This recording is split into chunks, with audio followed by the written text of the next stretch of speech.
Last time I talked about whether or not the comet has a 333-year orbit, which it most certainly does not, but today I'm going to be talking about what its orbital period actually is, if it even has one. There's been some confusion about this because if you go out into the JPL website right now and you look at the Solar System Dynamics page and you look up ISON, it no longer says hyperbolic comet, it simply says comet. If you scroll down to the orbital elements, you see that indeed the eccentricity is now less than 1. The orbital period, which you can now calculate because it is less than 1, is shown to be about 581,000 years. So what's up with that? Did the orbit change? Well, the orbit is constantly changing in the sense that the oscillating elements are not fixed in place. They constantly change with time as the gravity of the planets influence the comet. And in fact, these orbital elements are only valid for a specific point in time, which is defined right here, November 4th, 2013. Now, at that point in time, the oscillating elements do show an elliptical orbit with a definable orbital period, but that doesn't mean the comet will necessarily come back around again, let alone in 581,000 years. What matters is what's going to happen in the future. How will the gravity of the planets influence the comet? And for that, you need to integrate the orbit over time out into the future and see what it's actually going to do. But you can't do that on this page specifically. It's only going to show you the elements for this point in time, which is not even after perihelion. This is pre-perihelion still. So it doesn't really tell you whether or not the comet is truly elliptical or hyperbolic.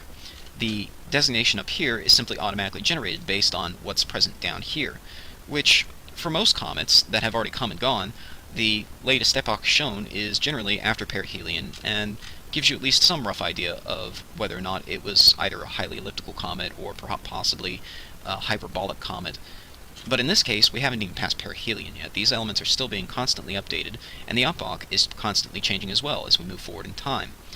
Now you may be saying to yourself, well, isn't that awfully deceptive? Why would they show us this orbital period if it's not actually 581,000 years? Well, this information is useful, particularly if you want to plug this into your own solar system orbit integrator. It needs to know where the comet is at a specific point in time, and these numbers will tell it just that. It doesn't necessarily mean it's going to take 581,000 years to go around the sun and come back again, but if you eliminated all the other planets from the solar system and just left just the sun and the comet by itself, these numbers would remain fairly static, and it would have an orbit of about 581,000 years. But that's not the case. Obviously, the planets are going to influence it over time, and so you need to integrate that over time and see what it does to the orbit. Now, JPL does have a tool that does just that, called Horizons. And if you use the Horizons web interface, you can request the orbital elements of ISON for any given point in time. Now, I've requested them here, starting on November 4th, 2013, and we see that it agrees with the previous page. Keep in mind that the numbers are all displayed with essentially scientific notation here, meaning 10 to the minus 1, so this is actually 0.99998821. And then if you look over time, you see that very rapidly after perihelion, it returns to being greater than 1, and it remains that way over time. And that means that ultimately it's projected to be a hyperbolic comet by JPL. I know it's confusing because down here it's not, but these again are simply the oscillating elements for a specific point in time, and they change very, very rapidly. Especially this number down here, which is based upon the semi-major axis and the eccentricity. Well, these are constantly changing values over time due to the influence of the planets. And so this number changes quite a bit over time. It doesn't take a very big change. It takes a very, very small change when an orbit is this elliptical to produce a very large change in the calculated orbital period. So I'm going to show you a graphical display of this in Universe Sandbox. It's not the best solar system integrator out there for sure, but we've already seen that Horizons, which is a very, very powerful and reliable solar system integrator, does show us that it ultimately becomes a hyperbolic comet. But I'm just showing you this so that you can see how rapidly and how massively these numbers change over time. So you can see here, I plugged in the approximate orbital elements of ISON.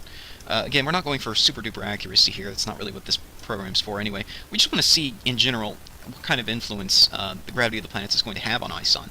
And you'll see that it does indeed become hyperbolic. Now, I should note it shows a parabolic eccentricity here, but that's really just a rounding error because the number is so close to 1, it simply displays it as 1, even though the program knows it's not.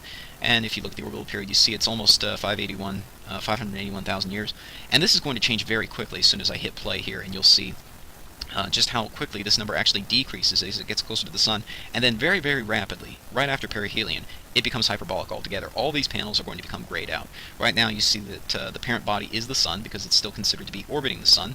The orbit at this moment with these oscillating elements is considered to be elliptical, but it doesn't stay that way at all. As soon as it passes the sun, it's going to become hyperbolic again.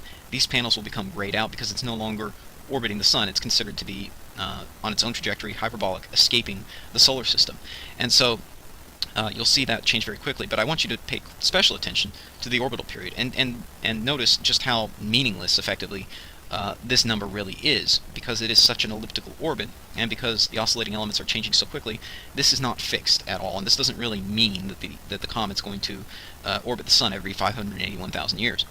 So I'm going to set it here to accelerate to 1 hour per cycle, and it will very quickly go and approach and round the Sun. Again, pay close attention to the orbital period and notice how quickly it changes, and then goes grayed out as soon as it reaches hyperbolic state.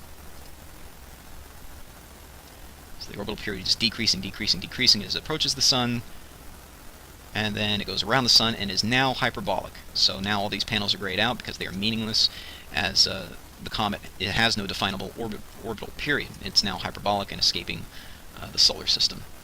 It's pretty much the same thing we just saw with the Horizon system, but of course the Horizon system can give you much more precise numbers on exactly what the orbital elements will be in the future, which is why I highly recommend everyone use it. It's a free tool. It's just sitting out there on JPL's website ready to use. In fact, you can access it simply by clicking Ephemeris here on the ISON page, and it will automatically load that up as your target body, and then you just specify what you want.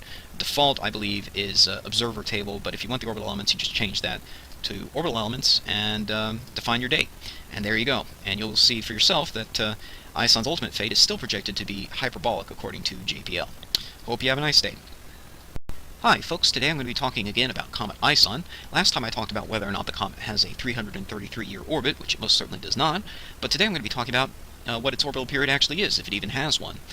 There's been some confusion about this because if you go out into the JPL website right now and you look at the Solar System Dynamics page and you look up ISON, it no longer says hyperbolic comet, it simply says comet.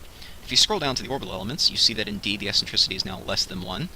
The orbital period, which you can now calculate because it is less than 1, is shown to be about 581,000 years. So what's up with that? Did the orbit change? Well, the orbit is constantly changing in the sense that the oscillating elements are not fixed in place. They constantly change with time as the gravity of the planets influence the comet. And in fact, these orbital elements are only valid for a specific point in time, which is defined right here, November 4th, 2013. Now, at that point in time, the oscillating elements do show an elliptical orbit with a definable orbital period, but that doesn't mean the comet will necessarily